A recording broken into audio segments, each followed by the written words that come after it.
तुम अपना तकिया थोड़ा सा दूर कर लो, मेरे यहाँ पानी टपक रहा है।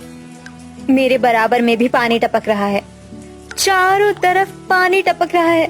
चलो एक काम करते हैं, माँ जी तो सो गई हैं, हम जहाँ पानी टपक रहा है वहाँ पर बर्तन लगा देते हैं। हाँ दीदी, आपने बिल्कुल सही कहा। विशाखा के इतना बोलने पर राधिका उसी वक्त उठकर रसोई में आ जाती है और कुछ बर्तन लेकर आती है। ये लो, जिसके भी यहाँ पानी टपक रहा है वो ये बर्तन वहाँ पर लगा दो। लेकिन जब ये बर्तन भर जाएगा तो फिर हम लोग क्या करेंगे? पानी को बाहर फेंक देंगे। अपने गरीब टूटे फूटे घर के एक कमरे में 5 बहू आधी रात के समय बारिश से बहुत ज्यादा परेशान हो चुकी थी, क्योंकि अब छत से पानी टपकने लगा था। इधर सावित्री सो रही थी और उसे इस बात की खबर ही नहीं थी। अगले दिन जब सवेरा होता है तो वो नींद से उठती है और देखती है कि उसकी 5 गर्भवती बहू के आसपास पानी पड़ा होता है, साथ ही छत भी टपक रही होती है। हे भगवान, क्या तुमने सारी रात ऐसे ही बारिश में भीगते हुए निकाली है? माँ जी, अब हम लोग कर भी क्या सकते थे? पानी टपक रहा था और इस कमरे में हमारे पास कोई जगह भी तो नहीं थी। हमने रात को पानी को रोकने की कोशिश तो बहुत की, लेकिन पूरी रात बारिश होने की वजह से पानी टपकता रहा। हे भगवान, मेरी 5 बहू को कैसे कैसे दिन देखने पड़ रहे हैं। मुझे तो यकीन ही नहीं हो रहा, मेरे रहते तुम्हें पूरी रात पानी में भीगते रहना पड़ा। मुझे माफ कर दो। अरे नहीं नहीं माँ जी, आप माफी क्यों मांग रही हो? आपको माफी मांगने की कोई जरूरत नहीं है। ये तो किस्मत की बात है, शायद भगवान ने हमारे नसीब में ऐसे ही दिन लिखे हैं। सुमन इतना कहते हुए उदास हो जाती है और इसके बाद वो 5 घर में पड़े हुए पानी को साफ करने के लिए उठती है। अरे नहीं नहीं, तुम 5 यहाँ पर बैठ जाओ, मैं अपने आप सारा पानी साफ कर लूंगी और फिर तुम्हारे लिए खाना भी तो बनाना है मुझे। अरे माँ जी, आप इतना काम कैसे करोगी? और जब से हम गर्भवती हुए हैं आपने तो हमें किसी काम को हाथ ही नहीं लगाने दिया। हम गर्भवती हैं तो क्या हुआ माँ जी, हम घर के काम कर सकते हैं। आप बाहर भी काम करती हो और फिर घर का भी काम करती हो। तुम भी तो मेरी बेटी जैसी ही हो। अगर तुम्हारी जगह मेरी बेटी होती तो मैं उसे एक काम को हाथ नहीं लगाने देती। और मैं एक औरत हूँ और इतना तो समझती हूँ कि जब एक गर्भवती औरत अपने इन दिनों से गुजर रही होती है तो उसे कितनी परेशानी होती है। माँ जी, भले ही हम लोग गरीब हैं, लेकिन मुझे आज तक इस घर के अंदर कभी भी ये महसूस नहीं हुआ कि आप हमारी सास हो, बल्कि आप तो माँ जैसा प्यार करती हो और उनकी तरह ही ख्याल रखती हो। और फिर सबसे अच्छी बात तो ये लगती है कि भले ही हमारा ससुराल एक कमरे का है, लेकिन इस एक कमरे में हमने अच्छे बुरे सभी दिन देखे हैं और हम आगे भी ऐसे ही सभी परेशानियों का मुकाबला करते हुए एक साथ रहेंगे।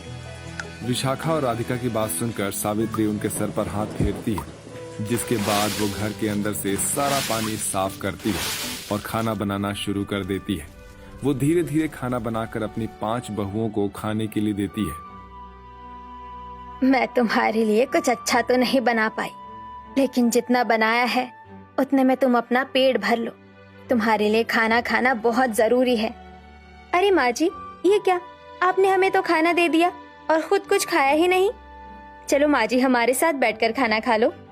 नहीं नहीं, तुम 5 खा लो, मैं तो अपनी मालकिन के यहाँ भी आराम से काम करते हुए खा लूंगी। तभी बहुत तेज बिजली कड़कने की आवाज आती है।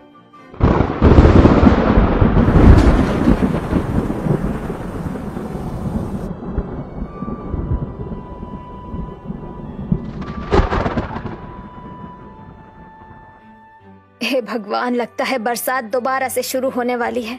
तुम 5 घर के अंदर ही रहना, बाहर मत जाना और कोई काम करने की जरूरत नहीं है। पानी टपकता है तो टपकने देना, जहाँ पानी ना टपक रहा हो वहाँ खाट पर आराम से बैठी रहना। मैं काम करके बस थोड़ी ही देर में वापस आ जाऊंगी। सावित्री इतना कहकर अपनी मालकिन के घर जाने के लिए निकल जाती है, लेकिन रास्ते में ही बारिश शुरू हो जाती है, जिसकी वजह से उसे भीगते हुए अपनी मालकिन के घर पहुंचना पड़ता है। वो थोड़ी देर से पहुंचती है। मालकिन, माफ कर देना, बारिश बहुत तेज हो रही थी इसलिए जरा लेट हो गई।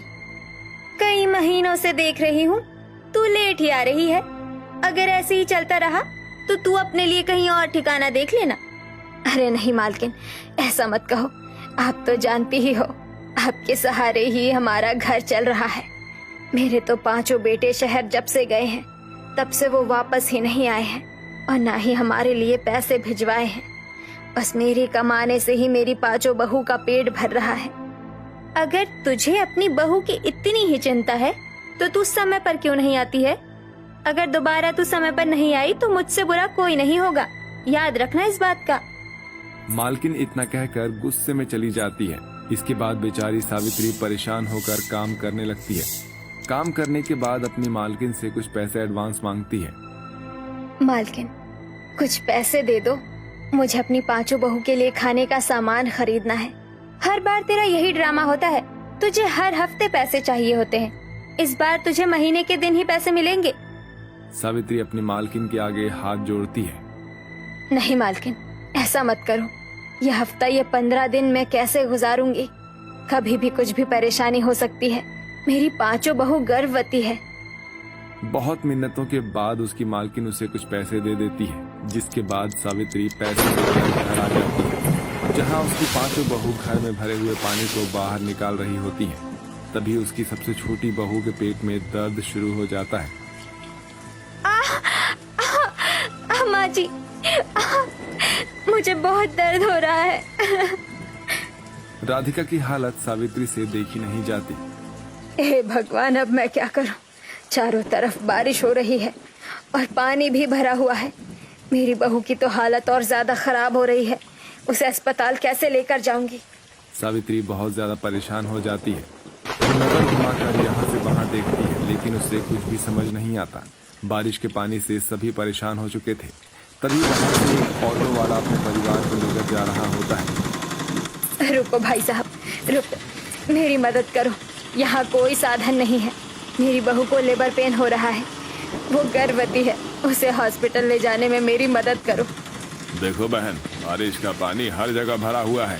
कहाँ पर कैसे मेरा ऑटो रुक जाए पता नहीं है।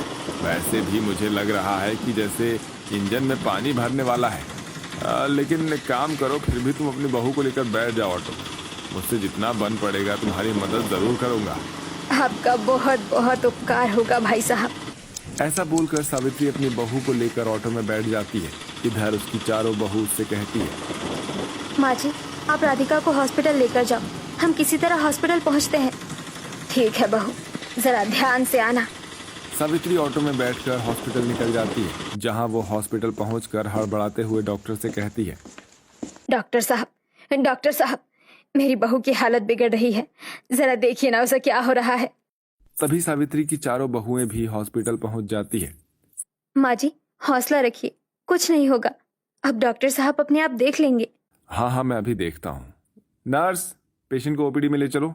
डॉक्टर नर्स के साथ राधिका को ओपीडी में ले जाने वाले होते हैं कि तभी बाकी की चारों बहुओं को भी लेबर पेन शुरू हो जाता है, जिसके बाद और नर्स आती हैं और उन्हें साथ के साथ ले जाती हैं। अब एक साथ सावित्री की 5 बहुओं को बरसात में 5 बच्चे होते हैं। डरने की बात नहीं है, आपकी 5 बहुओं को 5 स्वस्थ बच्चे हुए हैं। भगवान ने आपके ऊपर बहुत अच्छी कृपा की है। इतना कहकर डॉक्टर वहां से चले जाते हैं और सावित्री अपनी बहू से मिलने उनके पास जाती है। अपने पोते पोतियों को देखकर सावित्री बहुत ज्यादा खुश होती है।